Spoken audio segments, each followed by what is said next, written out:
Good evening, everyone. Welcome to tonight's Massey College Music Salon. Before we begin, I wish to acknowledge that Massey College is built on land that has been home to Indigenous people for thousands of years. It was the land of the Huron-Wendat, the Seneca, and it is the treaty land of the Mississaugas of the Credit. I want to acknowledge our duty of stewardship towards this land and the great privilege that we have to be able to do our work here. I'm Hannah Chan Hartley. I'm a musicologist, a Quadrangle Society member of Massey College, and host of tonight's event as a member of the programming committee for the Massey Music Society. I'm also a proud board member of the Canadian Art Song Project, and the last time we had CASP here, I took on the role after that because Lance and Steven did such an amazing job, and got me passionate about art song. So we're delighted to have them back for a salon, and this time we're going to be focusing on their work on Black art song in Canada, and it's part of the college's programming for Black History Month. So we have a jam-packed event, and I'm going to jump right into it, and I will introduce our guests as we go. So to begin, I'd like to invite Lawrence Williford here to kind of set the frame for tonight's performance and discussion. Lawrence is one of Canada's leading tenors, acclaimed in repertoire from early Baroque to the most recent contemporary music. He has appeared with leading opera companies and orchestras at home and internationally. He is also home in the recital hall, and it was the love of this intimate repertoire that led him to co-found the Canadian Art Song Project with Steven Philcox, who's also performing tonight. Welcome. Thank you. Tonight we're going to hear the performance of a new song cycle CASP commissioned, I think in 2021 or so. Was it? Yes, it's all a blur. It was during the pandemic, so yes, yeah.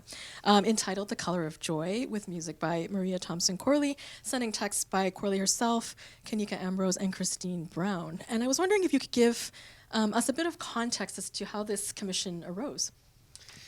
Well, as many of you may recall, in the midst of the pandemic and in the aftermath of the George Floyd events in Minneapolis, St. Paul in the States, there was kind of an outcry of and a recognition that in a lot of spheres there was not an opportunity to lift up Black artists and Black voices in a lot of contemporary settings. And Steven and I looked at our work in Canadian Art Song Project and just in general in Canada, and we're thinking about how the work that we're doing in Canadian art and music relates to those events and how and our response to it and our responsibility to uplifting other voices and making sure that the environment that we live in is more reflective of the world we want to be a part of. So funnily enough, when we started Canadian Art Song Project in 2011 or so, we thought we were doing really good when we were including female poets or female composers, or maybe the discussion about is there enough English versus French. And I, as an American-born and choosing to become a Canadian, I was being introduced to the politics of art in Canada and music in Canada as well. So I was trying to kind of grapple with the kind of francophone versus anglophone art and music world.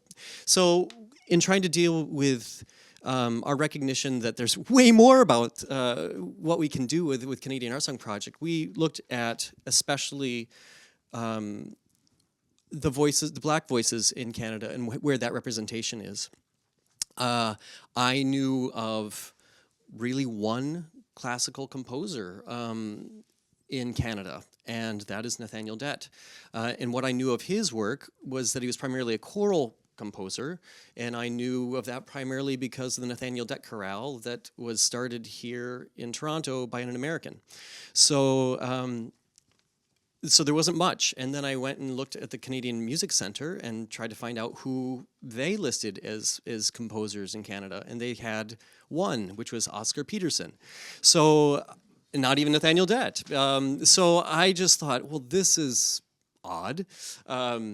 And Steven and I just thought, well, what can we do about this? And so we tried to from our desks in our lockdown homes, tried to start exploring who writes art music that's a member of the Black community in Canada, who's historically been part of that community, who's been writing songs, and unfortunately, that's not a very large group.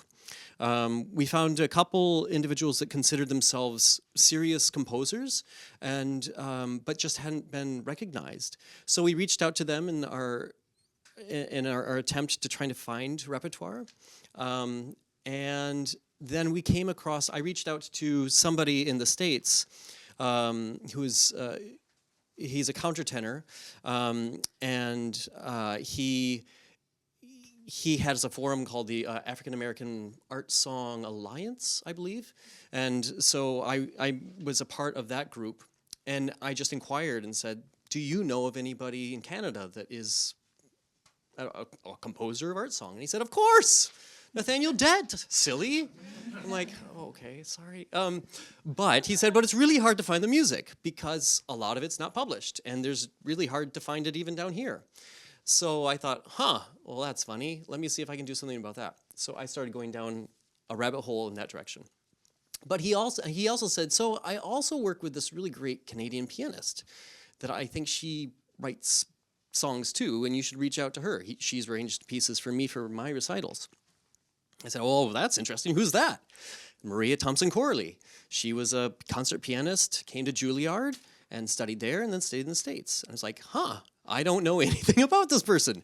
So I reached out to Maria and said, have you written any songs? And she said, yeah, I've got a couple arrangements. And I said, can we commission you?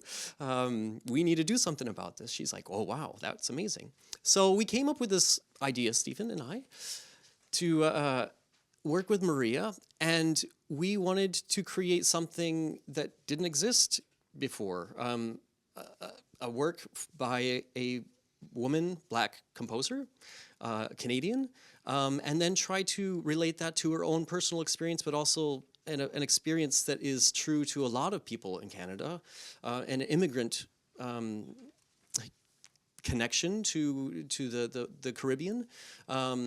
And we brought together this team of amazing women to create this new work. And Jonelle Sills was a perfect vehicle to make this happen.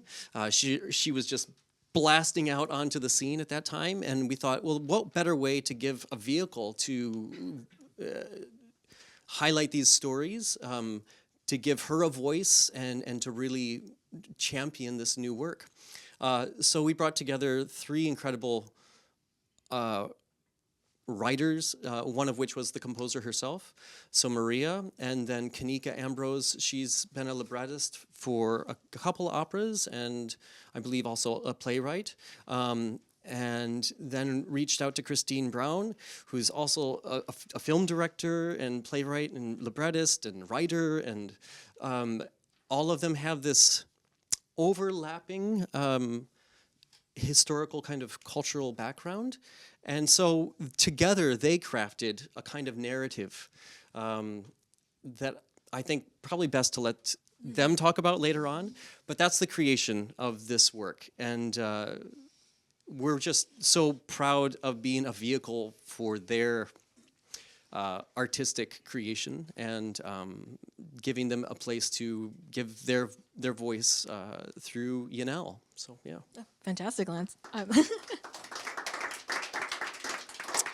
I think we should let Steven and Jonelle perform. I talked too much. I'm so sorry. No, it's okay. I think we should move in to hear these amazing songs. So I'm going to introduce tonight's performers. Jonelle Sills has already made a name as one of Canada's young sopranos to watch. She won a Dora Award for her performance as Mimi in Against the Grain Theatre's La Boheme, and she was recently named one of York University's 30 alumni under 30 and one of CBC Music's 30 classical musicians under 30. Steven Philcox is a frequent collaborator with the vocal elite, both in Canada and internationally. He has given master classes and mentored young artists at prestigious programs throughout North America. He is associate professor and head of collaborative piano studies at the University of Toronto's Faculty of Music, and along with Lawrence Williford, he is a founding co-artistic director of Canadian Art Song Project. And here they are to perform The Color of Joy by Maria Thompson Corley with poetry by Kanika Ambrose, Christene Browne, and the composer. Welcome.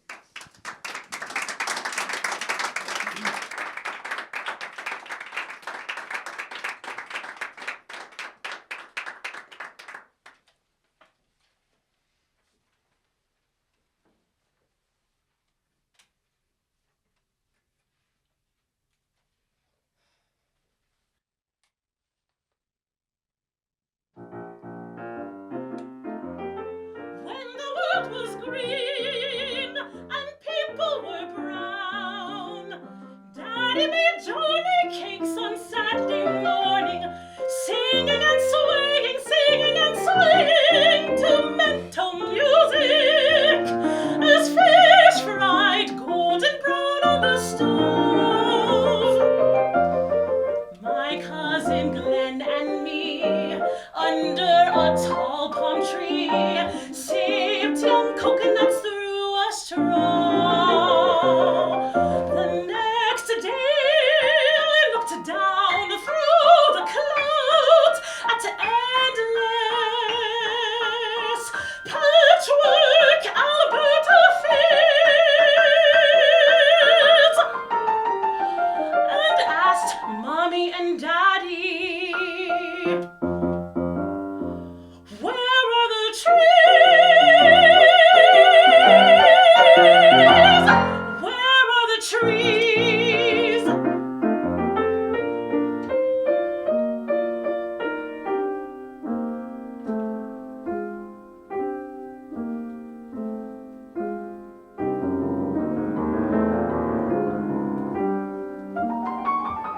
When the world was white and the people were pink, I built snowmen and Daddy chained the tires so our car wouldn't slip on the ice.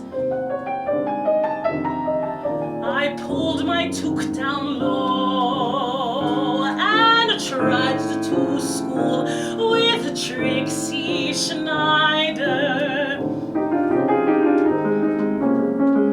She got mad at a boy in second grade. I didn't know her, so I asked Mommy and Daddy, what is a nigger? Mommy, Daddy.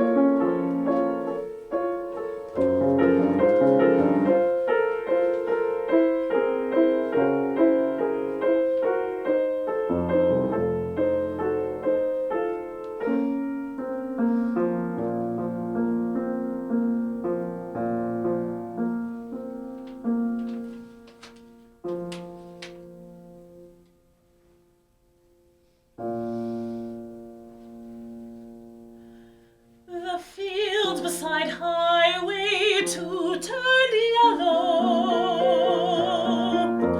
Tall green grass hid tiny mosquitoes. Glenn, Aunt Betty, and Uncle John rode wide-eyed, rode wide-eyed through acres of waving wheat. Oh, for 'tis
nothing could replace the sweetness of fresh coconut water.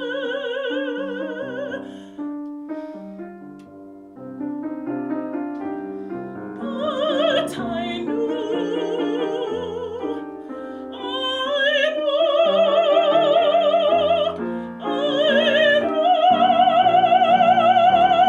just then,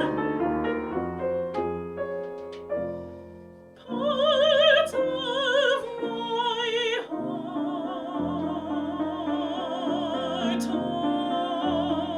was already Canadian.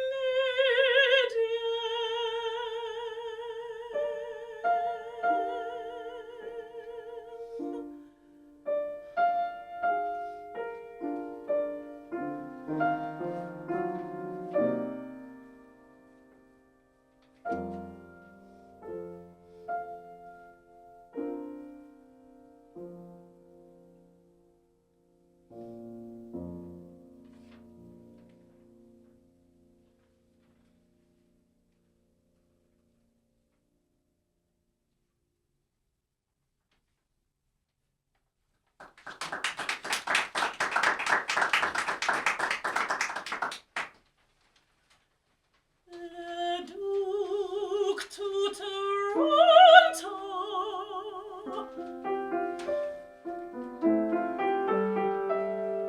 Girl to lady.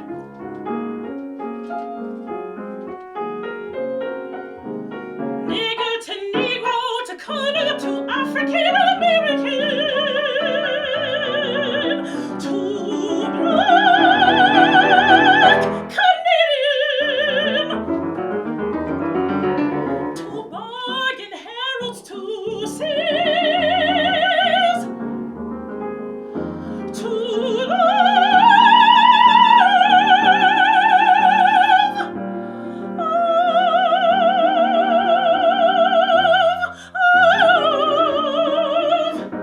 to work, work, work, to love to work, love to work, love to work, love to work, love to work, love to work, love to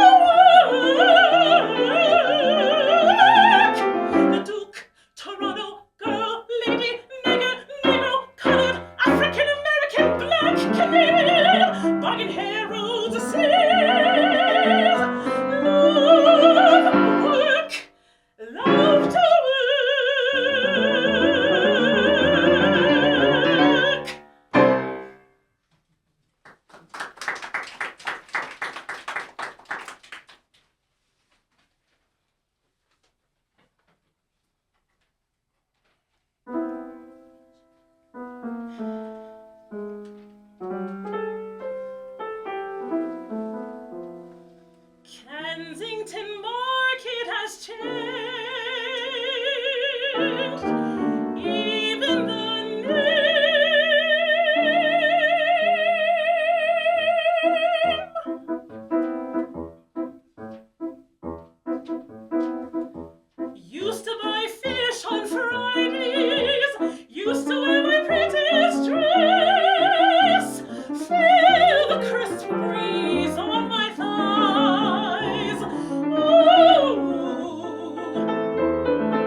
walking down Bathurst, pictures of you fill my bedrooms.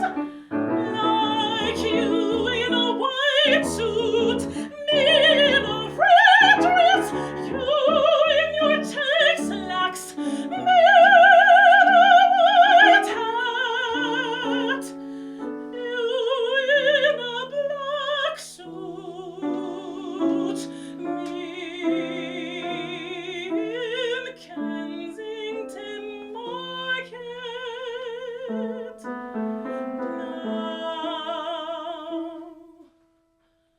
Alone, trying to find a fish place, finding military wear, trying to find a meat place, finding tribal incense, trying to find a communion salt. I'm going, I'm going, I'm going, without fish, without meat, without suit,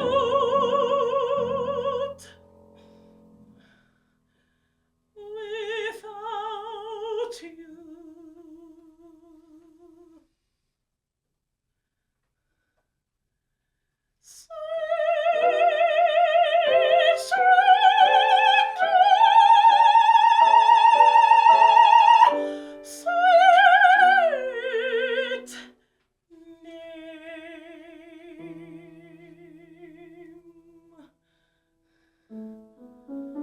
Elias, Elias, Elias, even the street car has changed, and the people, the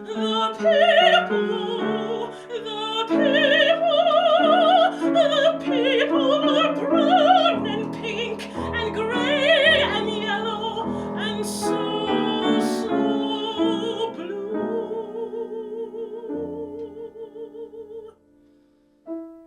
and red and white, and the people are black.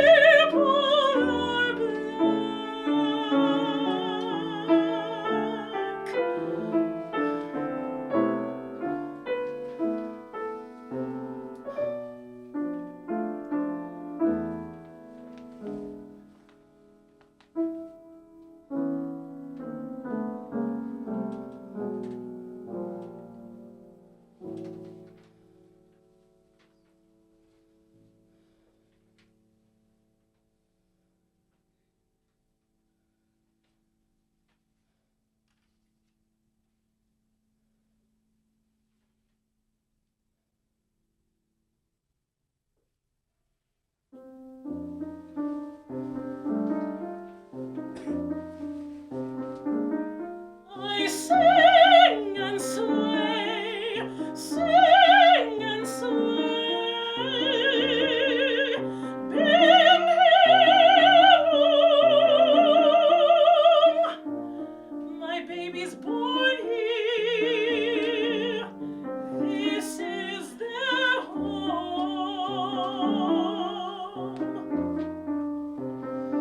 No mine too, no mine too.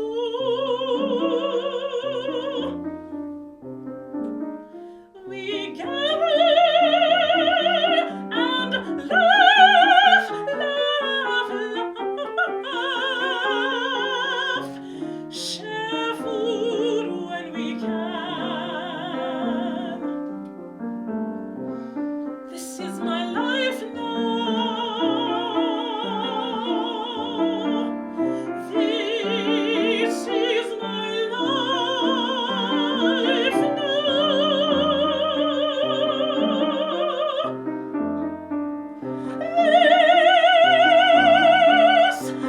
This is my life.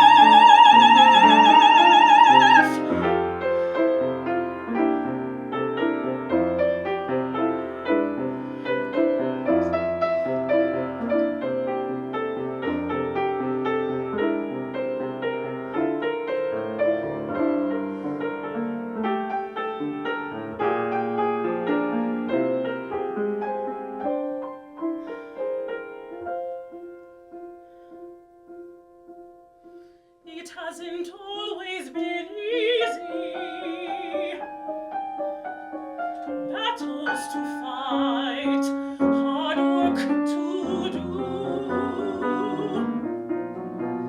But I sing and sway, my father's lesson still with me. We gather and laugh, jump and dance, jump and dance, jump and dance, jump and dance when we can.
going to arrange yourselves for the next part.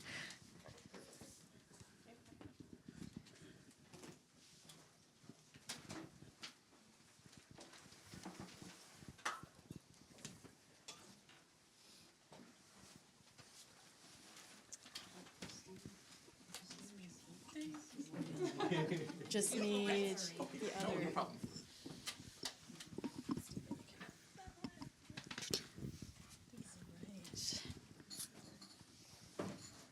Pull myself up here.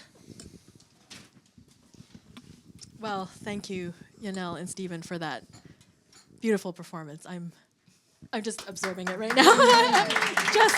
just beautiful. And I'm very pleased to welcome Christene Browne up here. She wrote the text to the last song that you heard. And just to give her a short introduction, Christene Browne is a playwright, screenwriter, librettist, essayist, and a published novelist. In 1999, her feature film, Another Planet, was the first ever to be written and directed by a Black woman in Canada. In 2022, her novel, 2084, The Conversion, was a finalist for ECW Press's Best New Speculative Novel. Welcome, Christene. Let's see. I think I want to talk a little bit about the genesis, like get a little bit into the details of this, because maybe I'll address this to Steven and Christine a little bit. This set of songs actually has, the texts were commissioned, is that correct? In addition, they're not found texts. And I was wondering, maybe you can describe a little bit, like, was there a creative brief, for example, given to Christine, or did you just let them have free reign over what to write? Basically, Jonelle got me involved because we had met at a workshop. I was workshopping my opera, and was working at another opera, actually. Yeah. So Jonelle got me involved, and the only instructions that we were giving is that Jonelle wanted to do something on Black Joy. Black Joy. That was our starting point. Black Joy. Okay, and so us as a group, myself, Kanika, and Maria, said, how do we deal with Black Joy? And it was my suggestion, I think, to deal with one life, the life of one Black woman, and see that life from 3 different perspectives. And so the 3 different perspectives were, childhood, middle age to older, and my section was the elderly woman looking back at life and reflecting on that life and what it was like. And that was our starting point, and that's where we went, yeah. So Jonelle, then you're right there from the start. Yeah, so I first had a Zoom call, as we did in 2021, with Lance and Steven, and they said that they wanted to be a part of this project, and I was like very excited. And then they connected me with Maria, and then me and Maria had our own session together. And I thought of some ideas, and I said, what I've heard from a lot of my peers that we're kind of overhearing the same kind of slave, tired Black story that is usually highlighted, especially in classical music. And I know that a lot of my peers and myself, we want to focus more on the joy that maybe got us through that. Like, what made all of our ancestors keep going? Why did they not just all say, it's a wrap, this is too hard, I don't want to do this anymore, this is not giving me anything back? But so I brought to Maria that I felt that it was really important to me that the focus be joy. And then she showed all the different colors of joy. Like, they took it to the next step to kind of give it more depth, and hopefully that it will relate to other people, because my hope is that I'm not the only soprano that sings these songs. They're written for me, but they're not just for me, they're for everybody. So that's why I thought joy should be something that should be the focus, so that the sopranos to come are not just singing about sad slave songs forever. Yeah. I think that joy element definitely comes out. What I love about the songs is that they also evoke the complexity of the immigrant experience, but also the joy in that, and the mixture of feelings that come with it. And I think, yeah, it's fantastic. Then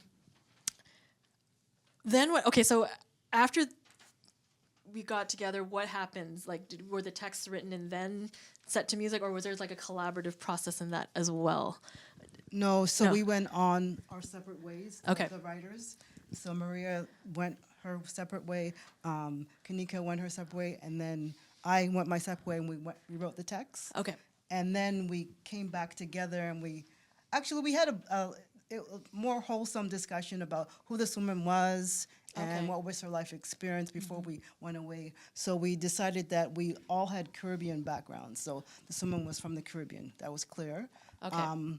She grew up in if you look at the text, she grew up in the western part of Canada and then moved to Toronto later in life.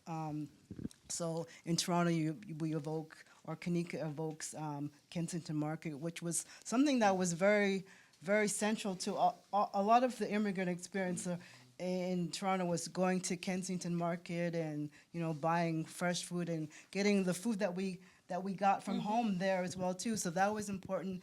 And Maria spoke about growing up in Alberta, exactly. Sorry, I drew blank. Growing in Alberta and what the landscape was like there as well too. So they wanted to, in their text, to evoke the landscape of where they're going with as well too, in terms of the snow and the mountains, and in Toronto the streetcars and whatnot. So so there was an effort to evoke all of that stuff too. Yeah, I grew up also in the prairies, so I was Okay. relating to All right, that. yeah. Relating to that, like that sense of the Canadian experience. Yeah.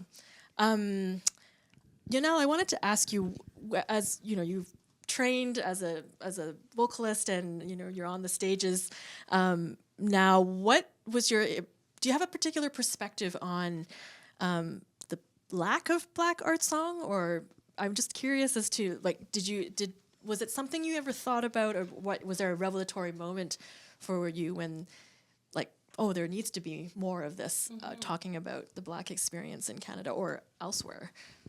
I feel that I've always had a sense of curiosity.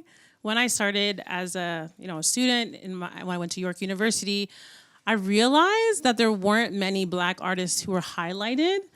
And then I always thought, why? There was one, Misha Berger-Gossman, who, I love her. I don't know her personally, but I love who she is as an artist. And you're on the CD with Yeah, I know, crazy. That's still crazy to me. But I saw her and I was like, oh my gosh, that's so cool. She has curly hair. She's very vibrant. But then I also asked the question, why is she the only one? There can't just be one Black soprano. That doesn't make any sense. So then that led me to kind of anytime I met someone who was in my field, I instantly wanted to connect with them. I met Christene and I told her when we left each other, I'm like, we're going to work together. I didn't know how. So then when this opportunity came, I was like, Christene. So I always love to connect with other Black artists. And I jokingly say that once I meet them, they're my friend. Too bad, so sad. I'm a great friend. But so I noticed that there was a lack of representation across the board. And then also with art song, when you're in school, you have to do recitals. And I was a Black soprano, so they're do some spirituals. So that was the only type of Black correlating art song that I really knew about. And because I also came in very naive, not very much experience, I took what my teacher said as that's the Bible, there's nothing else. So I was like, okay, this is what this is. I guess that's all there is for me. So when Lance and Steven came to me, I was like, oh, yes, this is true. And I even remember at one point when I found out who Nathaniel Dett was and I wrote a paper on him, I was like, I want to sing some of his songs. And I couldn't find any, but I knew that he wrote a lot of choral work because of the Nathaniel Dett choral. But I was like, oh, too bad he doesn't have any songs. But he does. So that's so exciting. So definitely noticed it, and it's so exciting to see that the work is coming to, because it's there, and I think it's always been there. I think this is the start. I hope it inspires other people to also write music and know that people care about it. And it's the same thing with colleagues. Because of my curiosity, I found a plethora of amazingly talented Black artists who have left the country because they didn't have maybe the recognition or the opportunities. So in a sense, would you say you're a champion now a little bit for this, or I hope to be, yeah. because I love singing and I love community. So when you can find someone who has maybe somewhat of a similar experience, it makes it much more beautiful. Because even though it looks glamorous, I have makeup on. Being an artist is not glamorous. You know, it's not glamorous at all. So you really need community if you want to sustain a career, because it's really rough. So having that connection and friendship, I think, generally is ingrained in most musicians, because we really need each other. And then if you're marginalized within a already small community, you really need each other.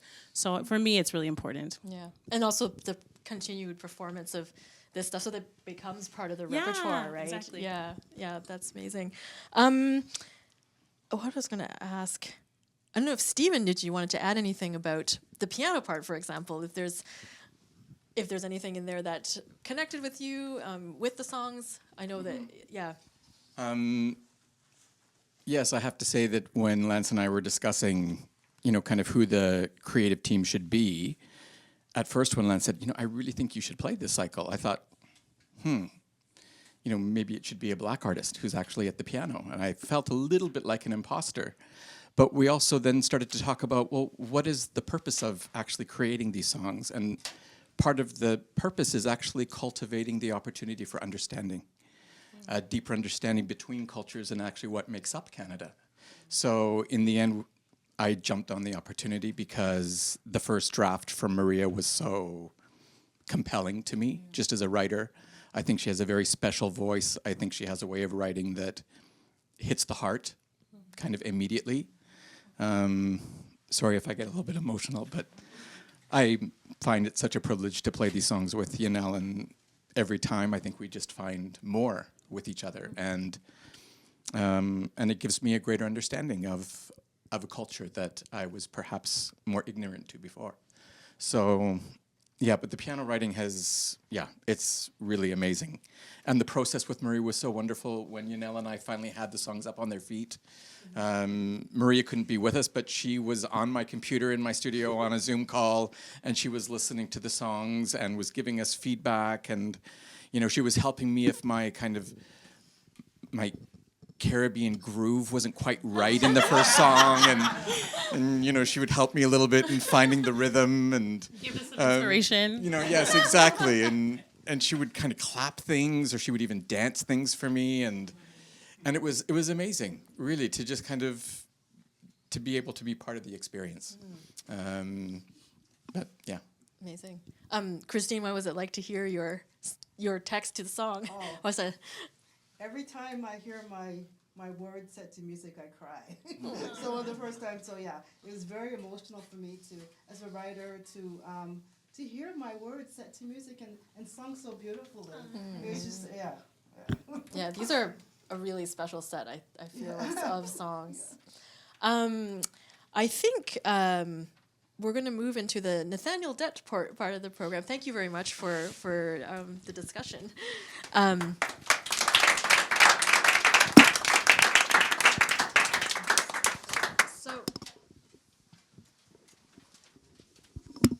We've heard his name discussed earlier this evening, and perhaps, Lance, you'd like to come up and talk a little bit about, I think, about sort of this extension of your work, CASP's work with Nathaniel Dett songs, and Before I move on to Nathaniel Dett, I would like to draw your attention to this little card here. It's got a QR code for the recording on which The Color of Joy is on, and it has other songs and song cycles that either are by black composers, Canadian black composers, or black Canadian writers. Actually, in one case, it's a black American writer, but in a Canadian song cycle.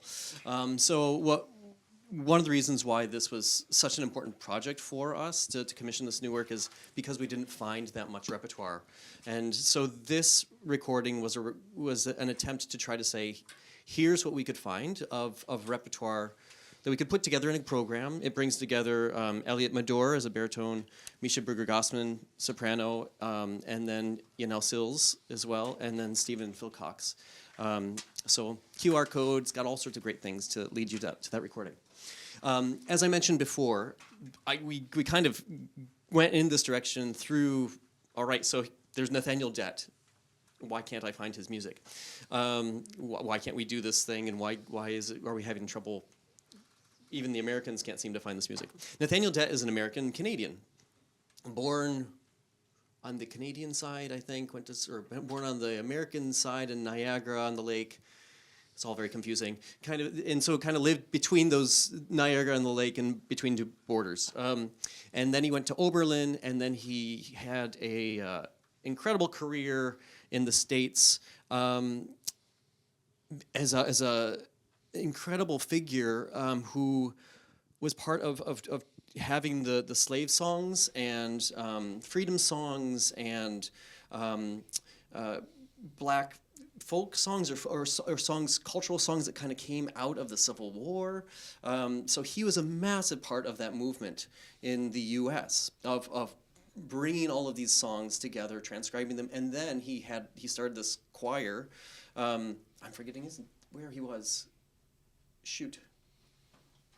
It's in my notes, in the program notes. But he started a choir and took all of these incredible songs across North America, across the U.S., and made a massive difference. So he was a concert pianist first, went to Oberlin, started writing more and more, started getting into education, started writing for choirs, and that was his way of kind of really being part of this cultural movement at the time.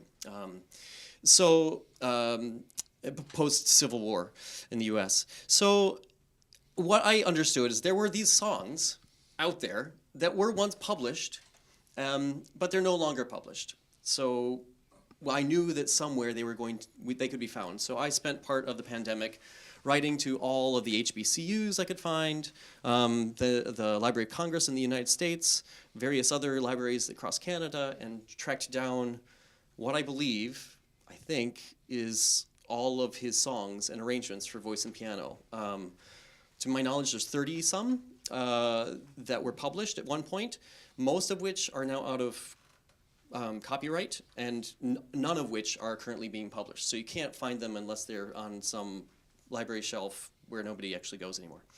I've tracked down all of the scores. I've got them all. Yay, me. Or scans of them all. And then I also tracked down 3 manuscript songs that he wrote when he was in Oberlin, just winding up as a student. And he was one of their most celebrated students at the time. And he wrote a few songs for recital for student composers or whatever. And a couple of his teachers and mentors sang them.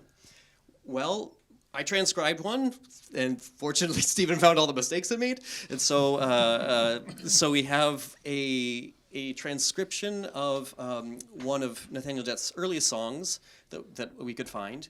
It's called "Oh Whispering Tree," and the poetry is also by Dett. He was a poet, and he actually published a collection of poetry first. So our project in Nathaniel Dett was how do you say that classical music or song or art music is relevant to anybody when you don't highlight the people that have made it over the years from all sorts of varieties of communities? Like, well, how do we not have this? It blows my mind. And neither side of the border, not in Canada, not in the U.S. He's the first Canadian black composer, for crying out loud. I don't get it. So we are trying very hard to make these songs available again. And so I am trying to find money and funding to make this happen. So that's what's going on. In the meantime, I did a little bit of work myself and put together "O Whispering Tree" with Steven's help. And Jonelle's going to do what I think is the first performance of this song in Toronto, possibly in Canada, tonight, since 1908 when it was written for Oberlin. So that's really exciting. So you got a first here tonight. Yay! Yeah. And then there's another one, right? So there's 2 others. Yeah. So, and then Jonelle has also incredibly agreed to sing 2 of his arrangements that are at the very end of his career. He died very suddenly. But these are for, I'm forgetting the soprano's name. Is it in the score? It was one. He had a number of singers. Dorothy Maynor. Yeah, Dorothy Maynor had originally was in his choir, and she went on to have a massive career. And so he wrote these two arrangements for her. And one's Right on King Jesus. Right on Jesus. Right on Jesus. I'm going to thank God. Great. Yeah. So those are the two arrangements. Most of his work, well, he did both arranging and individual composition. So we wanted to show both of that tonight. Awesome. All right. I spoke a lot. I'm so sorry. Without further ado, O Whispering Tree and Two Spirituals by Nathaniel Dett.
ride on, Jesus, ride on, conquering King. I wanna go to heaven in the morning. Oh, ride on, Jesus, ride on, Jesus, ride on, conquering King. I wanna go to heaven in the morning. If you see my mother, oh yes, just tell her for me, oh yes, for to meet me tomorrow in Galilee. I wanna go to heaven in the morning. If you see my father, oh yes, just tell him for me, oh yes, for to meet me tomorrow in Galilee. I wanna go to heaven in the morning. Oh, ride on, Jesus, ride on, Jesus, ride on, conquering King. Wanna go to heaven in the morning. Wanna go to heaven in the morning. If you see John the Baptist, just tell him for me. For to meet me tomorrow in Galilee. I wanna go to heaven in the morning.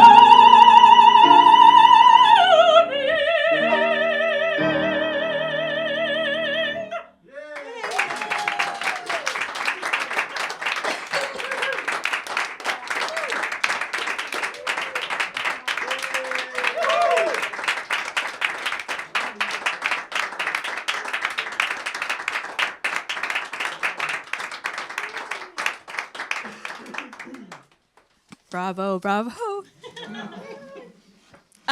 I can now open basically the event to you guys. If you have any questions for any of our guests tonight, if you have a question or you want to talk, just use the mic, please, because we're being this is for the recording, so it helps with that. It's not amplified. Anybody? I spoke so much. You're so thorough. If no one has a question, I want to ask. Sure, yes. I forgot to mention in the color of joy how we got to the color theme. So I presented the idea of black joy, and like the magicians that our writers were, they came up with these different color themes that you hear throughout the songs. So that was like adding to the depth of joy, that there's many colors of it. So when Maria came up with the name, I was like just so amazed by it, how she was able to take my idea of black joy and kind of spin it in a new way about showing the colors that joy can have. So yeah. Yeah, thank you for that. Any questions?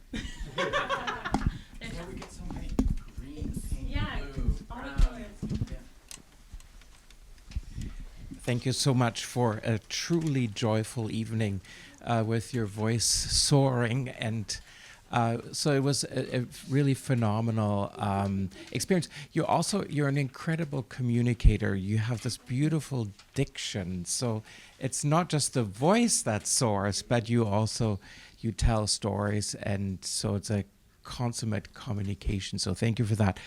It's a very simple question. It seems like we need to distribute these scores more actively. So the first place I was thinking of was, of course, the Canadian Music Centre. So I hope they'll get a score. But I should probably know this, but does the arts, the Canadian Arts Song Project, have scores on the website? And I'm embarrassed that I don't know. Okay, so I'll answer this question. As I mentioned at the top, when I initially did my search for Black Canadian composers, there was one that was listed, Oscar Peterson. And Nathaniel Dett was long dead before the CMC existed, so he was never an associate composer, so he's not there either. Since then, however, Maria Thompson Corley is now a member of the CMC. Ted Runcie, who is Caribbean Canadian, I think Caribbean Canadian, composer. He's actually been quite active recently. He's got a new recording out. Active in, he just recorded with Scarborough Symphony Orchestra, I think. Good stuff. I should send you his information. who else am I thinking of?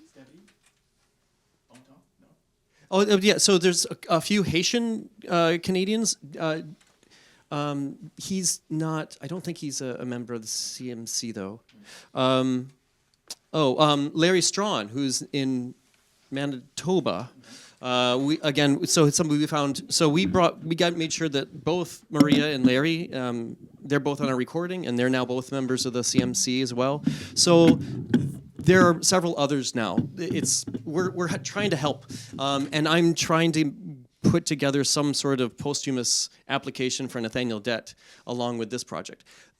So Maria's score is available. The composers I just mentioned, their scores, they have some scores now available. For Larry Strawn, we helped him transcribe his pieces, and we got those to the CMC.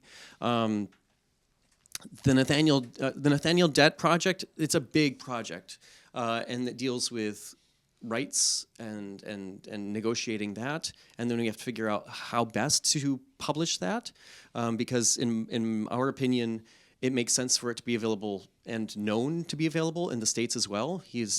So this is a big project that we are undertaking, actually, in Nathaniel Dett, and we're trying to find funds to make that happen. So that's a larger answer to your question. But several of them are at the CMC. We don't publish scores. We did a project with the CMC of the Healy Willen, but again, you can find them through our website, but it takes you to the CMC again. So. Thank you for your work.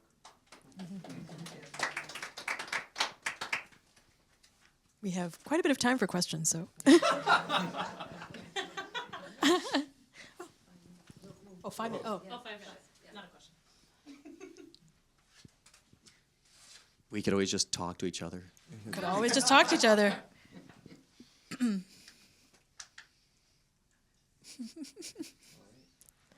Anybody? Oh, here's the. Thank you. In terms of deciding that Kensington Market was the setting for that part of this story, did you consider using different parts of Toronto, perhaps Eglinton West or other Caribbean neighborhoods where you might have found similar type of stories, etc.? I'm just curious why Kensington, you ended up on that. I love Kensington, and for me it's, I related to that story a little bit. Well, that was, I don't know if this is still on or not. Is it on? Yeah. Okay. Okay.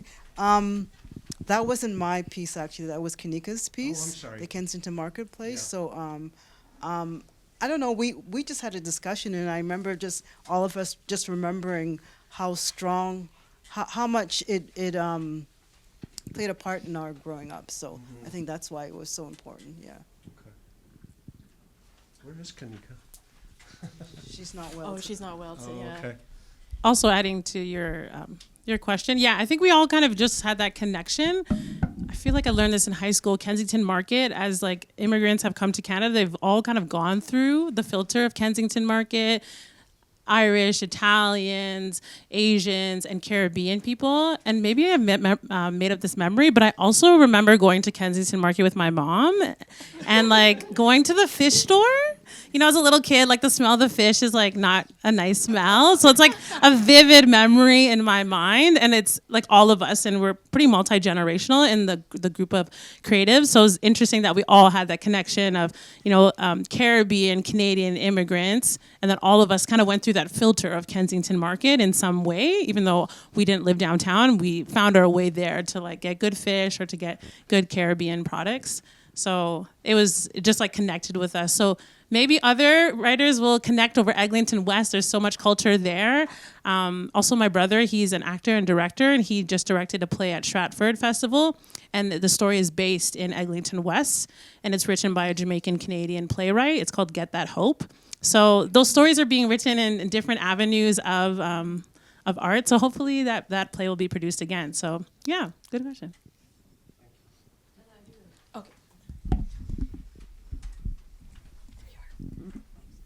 Yeah, just a simple question. I think I heard you say that the CD is only available online. It's not. Yeah, so live this thing? was our first project, Canadian Art Songs project. I can't talk. It's our first recording project that was not released in a physical form. So this is as physical as it gets. This takes you to the QR code takes you to various outlets that you can purchase it or stream it or see the booklet or watch the video that's all about it, etc. Does CMC also? CMC, so it's the record label from the CMC. The CMC is Canadian Music Centre. Centre Discs is the label we released this on. You can get it on their website Yeah, too. that's right. And also, I wanted to ask about the performance history so far. This is the second performance. Yeah. And recording first. Yep. And then premiere at the Richard Bradshaw Amphitheatre in our beautiful opera house. And yeah, this is our second live performance. is it published? Sorry, it was loud. Is it published in the U.S. and has it been performed in the U.S.? Has anyone else performed it ever? I mean, because she lives there, and I just wondered. Has this been performed in the Yeah. US? Well, when we commission something, we don't allow it to go too far too quickly. So Jonelle's the one who's been performing this so far. But yes, it is available. It's on Maria's website, and so that is one of the pieces that she can offer. But yeah, it's just now kind of more widely available. But I know when people hear it, they'll want to sing it. Yeah, yeah. Yeah, It absolutely. is such a powerful piece of work. And that's also part of the reason why it's important that we recorded it. So. Yeah. Any other questions? All right. College opera. I think when we were writing, actually, we were thinking this would make a really good opera. It would. Yeah. Toronto or Paris to Toronto. Yeah, to Toronto. Love it. Yes. Looking forward to that. All right. Well, I think that's all the time we have. So I want to give a big thank you to our guests tonight, Christene Browne, Lawrence Williford, Steven Philcox, Jonelle Sills. Thank you for a beautiful performance. And thank you for sharing with us your work on Black art song in Canada. Thank you.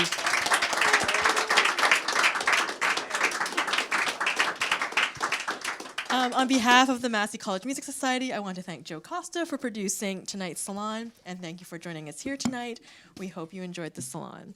The last Salon of the academic season will be on March 5th, entitled Women from Space, Exploring the Art of Visionary Women in Music. There are more details to come on the Massey website, or if this is your first time to a Salon and you want to be sort of contacted through our email list, just let me know or let Mary know. We're up here, so we can always add you there. And thank you for joining us. Good night.